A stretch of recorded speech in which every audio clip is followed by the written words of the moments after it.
موعد التوقيت والقنوات الناقله لمباراه الاهلي ومودرن سبورت في المباراه المؤجله من الجوله 17 من الدوري المصري. بس قبل ما نبدا صلي على سيدنا محمد وادعي لاخواتنا في غزه ربنا ينصرهم ويحفظهم، وما تنساش تعمل لايك واشتراك في القناه علشان تشوف كل جديد.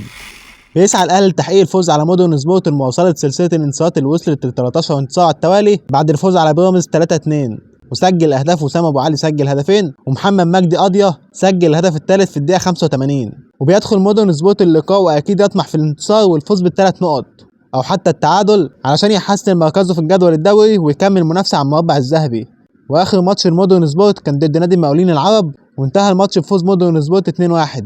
لو جينا نبص على الجدول وترتيب الاهلي ومودرن سبورت في الجدول، هنلاقي الاهلي في المركز الثاني برصيد 60 نقطه في 24 ماتش ب 19 فوز و3 تعادلات وهزيمتين، ومودرن سبورت في المركز الرابع برصيد 47 نقطه في 29 ماتش ب 12 انتصار و11 تعادل و6 هزائم. بيستضيف استاد القاهره لقاء بين الاهلي ومودرن سبورت في اللقاء المؤجل من الجوله 17 من الدوري المصري.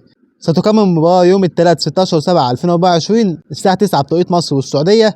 ماتش هيتذاع على قناه اون تايم سبورت 1، وما تنساش تعمل لايك واشتراك في القناه وتتوقع نتيجه المباراه.